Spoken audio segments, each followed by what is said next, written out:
ہم کریں گے ہر مظلوم کی حمایت۔ السلام علیکم، میں ہوں حرین فاطمہ اور آپ دیکھ رہے ہیں حمایتی نیوز HD چینل۔ نظر ڈالتے ہیں آج کی اہم خبروں پر۔ پیپلز پارٹی کی ناکامی، بھینس کالونی میں صفائی اور نکاسی کا نظام مفلوج، عوام بے حال۔ کراچی کے ضلع ملیر میں واقع بھینس کالونی جو ایشیا کی سب سے بڑی مویشی منڈی ہے، صفائی اور نکاسی آپ کی سنگین صورتحال کا شکار ہے۔ لاکھوں پاکستانیوں کا روزگار اس علاقے سے وابستہ ہے، لیکن پیپلز پارٹی کی حکومت اور اس کی کابینہ صفائی ستھرائی اور نکاسی کا نظام بہتر بنانے میں مکمل طور پر ناکام ہو چکی ہے۔ عوام کی شکایات کے باوجود حکومتی نمائندے صرف دکھاوے کے اقدامات تک محدود ہیں۔ نذیر بھٹو جو کہ اس علاقے کے ذمہ دار ہیں کی کارکردگی پر سنگین سوالات اٹھائے جا رہے ہیں۔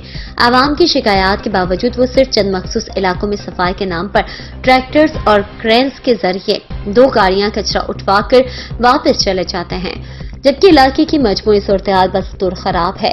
بجٹ کے فنڈز کو عوامی فلاح کے بجائے ذاتی مفادات کے لیے استعمال کیا جا رہا ہے، جس کا نتیجہ یہ ہے کہ بھینس کالونی کے عوام بے بس کا شکار ہے۔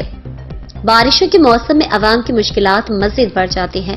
بھینس کالونی اور دیگر علاقوں میں نکاسی آب کا کوئی مناسب انتظام نہ ہونے کی وجہ سے بارشیں عوام کے لیے رحمت کے بجائے زحمت بن جاتی ہیں۔ لوگوں کو یہ دعا کرنی پڑتی ہے کہ بارش نہ ہو، کیونکہ پیپلز پارٹی کی حکومت کی نااہلی کی وجہ سے بارشوں کے بعد صورتحال بدترین ہو جاتی ہے۔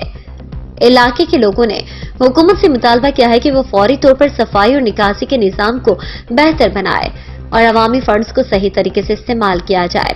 پیپلز پارٹی کی کابینہ اور نذیر بھٹو کی ناکامی نے عوام کو مایوس کر دیا ہے، اور اگر صورتحال جو کی توں رہی تو عوام کا اعتماد حکومت سے اٹھ جائے گا۔ ظہیر عباس کی رپورٹ۔